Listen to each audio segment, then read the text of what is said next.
economic hitmen really have been the ones responsible for creating this first truly global empire. And we work many different ways.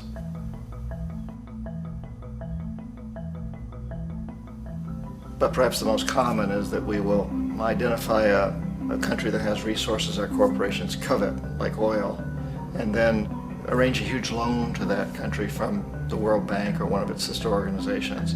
But the money never actually goes to the country. Instead, it goes to our big corporations to build infrastructure projects in that country, power plants, industrial parks, ports, things that benefit a few rich people in that country, in addition to our corporations, but really don't help the majority of the people at all. However, those people, the whole country is left holding a huge debt. It's such a big debt they can't repay it, and that's part of the plan. They can't repay it. And so at some point we economic hitmen go back to them and say, listen, you owe us a lot of money, can't pay your debts, so sell your oil real cheap to our oil companies. Allow us to build a military base in your country, or send troops in support of ours to someplace in the world like Iraq, or vote with us on the next UN vote.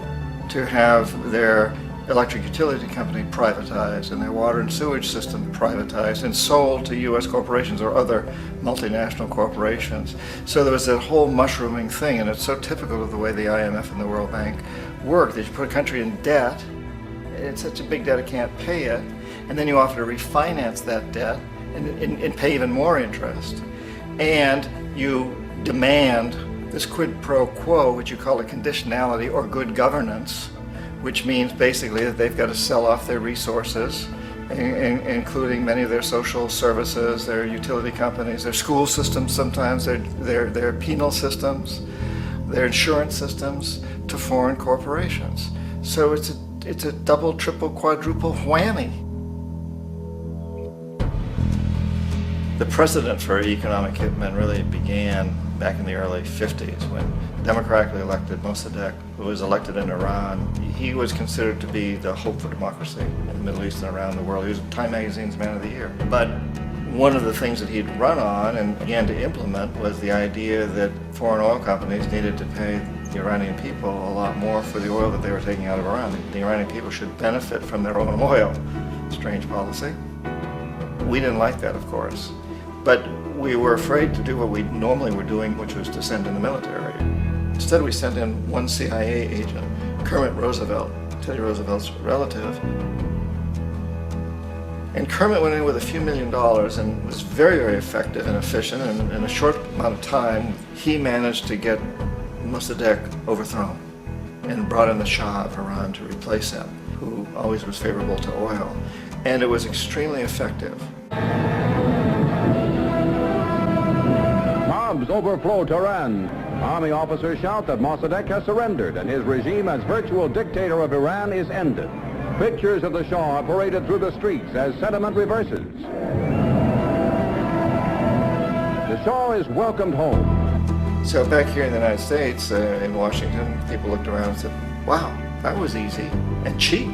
So this established a whole new way of manipulating countries, of creating empire. The only problem with Roosevelt was that he was a card-carrying CIA agent, and had he been caught, the ramifications could have been pretty serious. So very quickly at that point, the decision was made to use private consultants to channel the money through the World Bank or the IMF or one of the other such agencies, to bring in people like me who worked for private companies, so that if we got caught, there would be no governmental ramifications.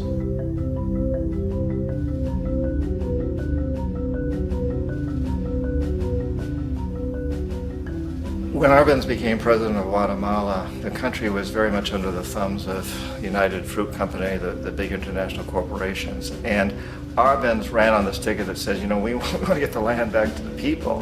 And once he took power, he was implementing policies that would do exactly that, give the land rights back to the people. United Fruit didn't like that very much. And so they hired a public relations firm, launched a huge campaign in the United States to convince the United States people, the citizens of the United States, and the press of the United States, and the Congress of the United States, that Arbenz was a Soviet puppet, and that if we allowed him to stay in power, the Soviets would have a foothold in this hemisphere. And that at that point in time was a huge fear on everybody's mind, the Red Terror, the Communist Terror. And so, to make a long story short, Out of this public relations campaign came a commitment on the part of the CIA and the military to take this man out. And in fact, we did. We sent in planes, we sent in soldiers, we sent in jackals, we sent everything in to take him out, and did take him out. And as soon as he was removed from office, the new guy that took over after him basically reinstated everything to the big international corporations, including United Fruit.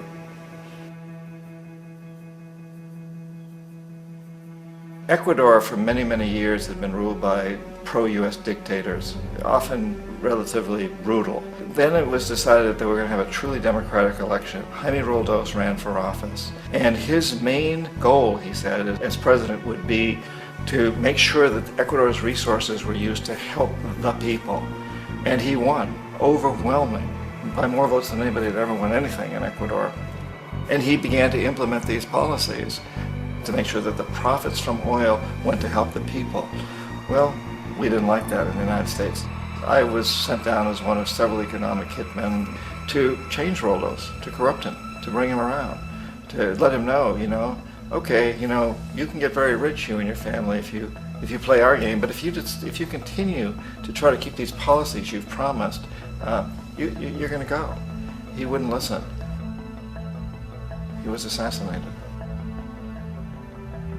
As soon as the plane crashed, the whole area was cordoned off. The only people allowed in were U.S. military from a nearby base and some of the Ecuadorian military. When an investigation was launched, two of the key witnesses died in car accidents before they had a chance to testify. A lot of very, very strange things that went on around the assassination of Jaime Roldos. I, like most people who've really looked at this case, have absolutely no doubt that it was an assassination. And of course, in my position as an economic hitman, I was always expecting something to happen to Jaime, whether it be a coup or assassination, I wasn't sure, but that he would be taken down because he was not being corrupted. He would not allow himself to be corrupted the way we wanted to corrupt him. Omar Torrijos, president of Panama, was one of my favorite people. I really, really liked him. He was very charismatic. He was a guy who really wanted to help his country. And when I tried to bribe him or corrupt him, he said, look, John, he called me Juanito. He said, look, Juanito, I don't need the money. What I really need is for my country to be treated fairly. I need for the United States to repay the debts that you owe my people for all the destruction you've done here. I need to be in a position where I can help other Latin American countries win their independence and be free of this terrible presence from the north that you people are exploiting us so badly. I need to have the Panama Canal back in the hands of the Panamanian people. That's what I want. And so, leave me alone. Don't try to bribe me. It was 1981, and in May, Jaime Roldos was assassinated. And Omar was very aware of this. Torrijos got his family together and he said, I'm probably next, but it's okay because I've done what I came here to do. I've renegotiated the canal. The canal will now be in our hands. He just finished negotiating the treaty with Jimmy Carter. In June of that same year, just a couple of months later, he also went down in an airplane crash, which there's no question was executed by CIA-sponsored jackals. Tremendous amount of evidence that one of Torrijos' security guards handed him at the last moment as he was getting on the plane a tape recorder, a small tape recorder that contained a bomb.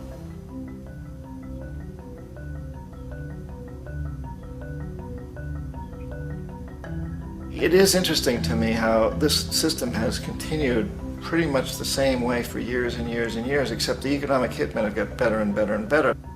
Then we come up with, very recently, what happened in Venezuela. In 1998, Hugo Chavez gets elected president, following a long line of presidents who had been very corrupt and basically destroyed the economy of the country. And Chavez was elected amidst all that. Chavez stood up to the United States, and he's done it primarily demanding that Venezuelan oil be used to help the Venezuelan people. Well, we didn't like that in the United States. So in 2002, a coup was staged, which there's no question in my mind, and most other people's minds, that the CIA was behind that coup.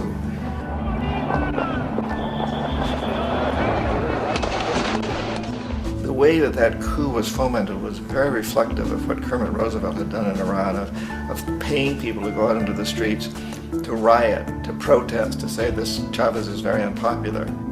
You know, if you can get a few thousand people to do that, television can make it look like it's the whole country, and things start to mushroom.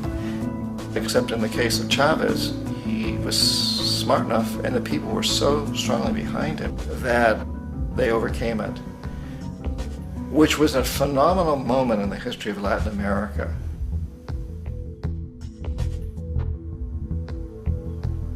Iraq actually is a perfect example of the way the whole system works. So we economic hitmen are the first line of defense. We go in and we try to corrupt governments and get them to accept these huge loans, which we then use as leverage to basically own them. If we fail, as I failed in Panama with Omar Torrijos and in Ecuador with Jaime Roldos, men who refused to be corrupted, then the second line of defense is we send in the jackals. And the jackals either overthrow governments or they assassinate. And once that happens and a new government comes in, and boy, it's going to toe the line because the new president knows what will happen if he doesn't. In the case of Iraq, both of those things failed. Economic hitmen were not able to get through to Saddam Hussein. We tried very hard. We tried to get him to accept a deal very similar to what the House of Saud had accepted in Saudi Arabia, but he wouldn't accept it. And so the jackals went in to take him out. They couldn't do it. His security was very good. After all, he had one time worked for the CIA. He'd been hired to assassinate a former president of Iraq and failed, but he knew the system. So in '91, we send in the troops and we take out the Iraqi military. So we assume at that point that Saddam Hussein is going to come around. We could have taken him out, of course, at that time, but we didn't want to. He's the kind of strong man we like. He controls his people. We thought he could control the Kurds and keep the Iranians in their border and keep pumping oil for us. And that once we took out his military, now he's going to come around. So the economic hitmen go back in the 90s without success. If they'd had success, he'd still be running the country. We'd be selling him all the fighter jets he wants and everything else he wants. But they couldn't, they didn't have success. The jackals couldn't take him out again, so we sent the military in once again, and this time we did the complete job and took him out, and in the process created for ourselves some very, very lucrative construction deals. We had to reconstruct a country that we'd essentially destroyed, which is a pretty good deal if you own construction companies, big ones. So, you know, Iraq shows the three stages. The economic hitmen failed there, the jackals failed there, and as a final measure, the military goes in. And in that way, we've really created an empire, but we've done it very, very subtly. It's clandestine. All the empires of the past were built on the military, and everybody knew they were building them. So that the British knew they were building them, the French, the Germans, the Romans, the Greeks. And they were proud of it, and they always had some excuse like spreading civilization, spreading some religion, something like that. But they knew they were doing it. We don't. The majority of the people in the United States have no idea that we're living off the benefits of a clandestine empire, that today there's more slavery in the world than ever before. And then you have to ask yourself, well, if it's an empire, then who's the emperor? Obviously, our presidents of the United States are not emperors. An emperor is someone who's not elected, doesn't serve a limited term, and doesn't report to anyone, essentially. So you can't classify our presidents that way. But we do have what I consider to be the equivalent of the emperor, and it's what I call the corporatocracy. The corporatocracy is this group of individuals who run our biggest corporations, and they really act as the emperor of this empire. They control our media, either through direct ownership or advertising. They control most of our politicians because they finance their campaigns either through their corporations or through personal contributions that come out of the corporations. They're not elected, they don't serve a limited term, they don't report to anybody. And at the very top of the corporatocracy, you really can't tell whether a person's working for a private corporation or the government because they're always moving back and forth. So, you know, you've got a guy who one moment is the president of a big construction company like Halliburton, and the next moment he's vice president of the United States, or the president who is in the oil business. And this is true whether you've got Democrats or Republicans in the office. You have the moving back and forth through the revolving door. And in a way, our government is invisible a lot of the time, and its policies are carried out by our corporations on one level or another. And then again, the policies of the government are basically forged by the corporatocracy and then presented to the government. They become government policy. So it's an incredibly cozy relationship.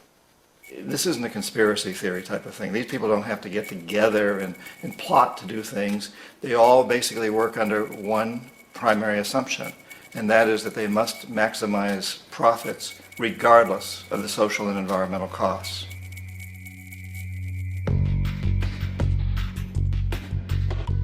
This process of manipulation by the corporatocracy through the use of debt, bribery, and political overthrow is called globalization. Just as the Federal Reserve keeps the American public in a position of indentured servitude through perpetual debt, inflation, and interest, the World Bank and IMF serve this role on a global scale. The basic scam is simple. Put a country in debt either by its own indiscretion or through corrupting the leader of that country, then impose conditionalities or structural adjustment policies, often consisting of the following. Currency devaluation. When the value of a currency drops, so does everything valued in it. This makes indigenous resources available to predator countries at a fraction of their worth. Large funding cuts for social programs. These usually include education and healthcare, compromising the well-being and integrity of the society, leaving the public vulnerable to exploitation. Privatization of state-owned enterprises. This means that socially important systems can be purchased and regulated by foreign corporations for profit. For example, in 1999, the World Bank insisted that the Bolivian government sell the public water system of its third largest city to a subsidy of the U.S. corporation Bechtel. As soon as this occurred, water bills for the already impoverished local residents skyrocketed. It wasn't until after a full-blown revolt by the people that the Bechtel contract was nullified. Then there is trade liberalization, or the opening up of the economy through removing any restrictions on foreign trade. This allows for a number of abusive economic manifestations, such as transnational corporations bringing in their own mass-produced products, undercutting the indigenous production and ruining local economies. An example is Jamaica, which, after accepting loans and conditionalities from the World Bank, lost its largest cash crop markets due to competition with Western imports. Today, countless farmers are out of work, for they are unable to compete with the large corporations. Another variation is the creation of numerous, seemingly unnoticed, unregulated, inhumane sweatshop factories, which take advantage of the imposed economic hardship.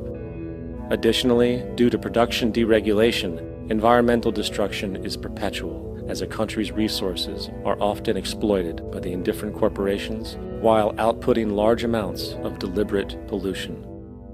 The largest environmental lawsuit in the history of the world today is being brought on behalf of 30,000 Ecuadorian Amazonian people against Texaco, which is now owned by Chevron. So today it's against Chevron, but for activities conducted by Texaco. Estimated to be more than 18 times what the Exxon Valdez dumped into the coast of Alaska.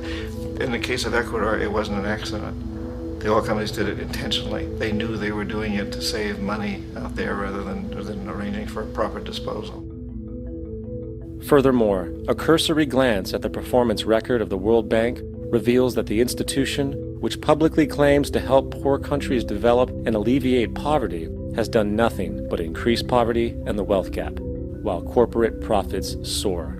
In 1960, the income gap between the fifth of the world's people in the richest countries versus the fifth in the poorest countries was 30 to 1. By 1998, it was 74 to 1. While global GNP rose 40% between 1970 and 1985, those in poverty actually increased by 17%.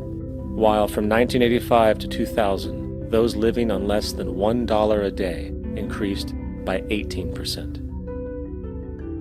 Even the Joint Economic Committee of the U.S. Congress admitted that there is a mere 40% success rate of all World Bank projects. In the late 1960s, the World Bank intervened in Ecuador with large loans. During the next 30 years, poverty grew from 50% to 70%. Under or unemployment grew from 15 to 70%. Public debt increased from 240 million to 16 billion, while the share of resources allocated to the poor went from 20% to 6%. In fact, by the year 2000, 50% of Ecuador's national budget had to be allocated for paying its debts. It is important to understand the World Bank is, in fact, a U.S. bank, supporting U.S. interests, for the United States holds veto power over decisions, as it is the largest provider of capital. And where did it get this money? You guessed it, it made it out of thin air through the fractional reserve banking system. Of the world's top 100 economies, as based on annual GDP, 51 are corporations, and 47 of that 51 are US-based. Walmart, General Motors, and Exxon are more economically powerful than Saudi Arabia, Poland, Norway, South Africa, Finland, Indonesia, and many others. And as protective trade barriers are broken down, currencies tossed together and manipulated in floating markets, and state economies overturned in favor of open competition and global capitalism, the empire expands.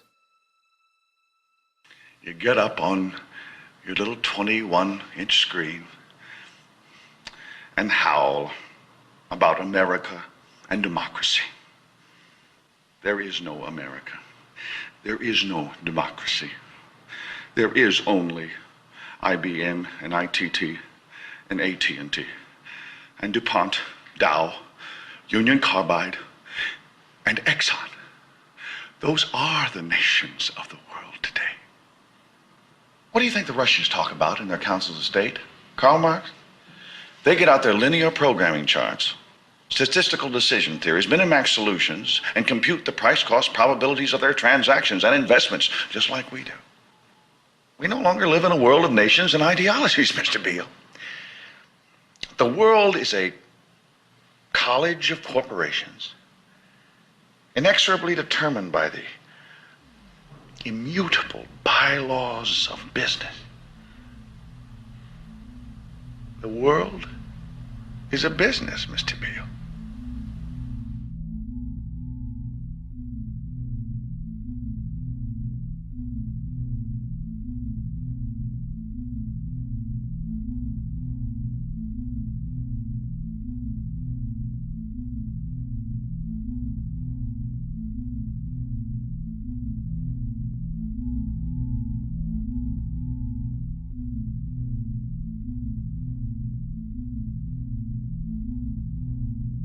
The world is being taken over by a handful of business powers who dominate the natural resources we need to live while controlling the money we need to obtain these resources.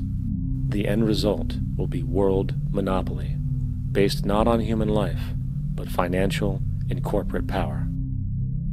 And as the inequality grows, naturally more and more people are becoming desperate. So the establishment was forced to come up with a new way to deal with anyone who challenges the system. So they gave birth to the terrorist. The term terrorist is an empty distinction, designed for any person or group who chooses to challenge the establishment. This isn't to be confused with the fictional Al-Qaeda, which was actually the name of a computer database for the US-supported Mujahideen in the 1980s.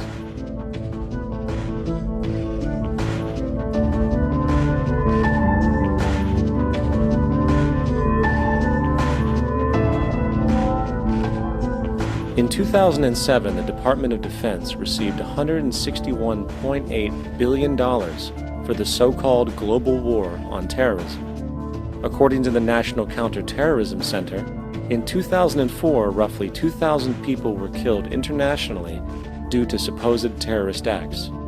Of that number, 70 were American. Using this number as a general average, which is extremely generous, it is interesting to note that twice as many people die from peanut allergies a year than from terrorist acts.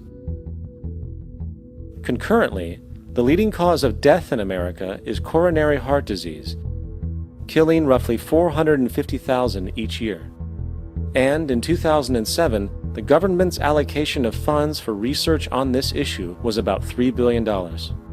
This means that the U.S. government in 2007 spent 54 times the amount for preventing terrorism than it spent for preventing a disease which kills 6,600 times more people annually than terrorism does. Yet, as the name terrorism and Al-Qaeda are arbitrarily stamped on every news report relating to any action taken against U.S. interests, the myth grows wider. In mid-2008, the U.S. Attorney General actually proposed that the U.S. Congress officially declare war against the fantasy. Not to mention, as of July 2008, there are now over 1 million people currently on the U.S. terrorist watch list.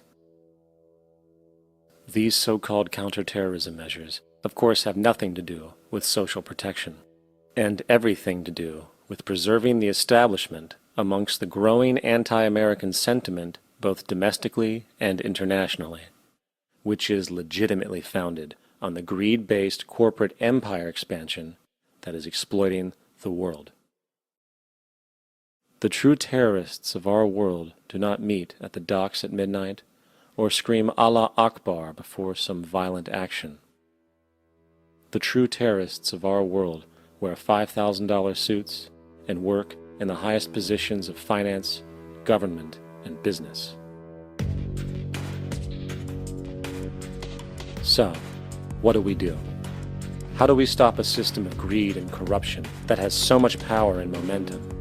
How do we stop this aberrant group behavior which feels no compassion for, say, the millions slaughtered in Iraq and Afghanistan, so the corporatocracy can control energy resources and opium production for Wall Street profit?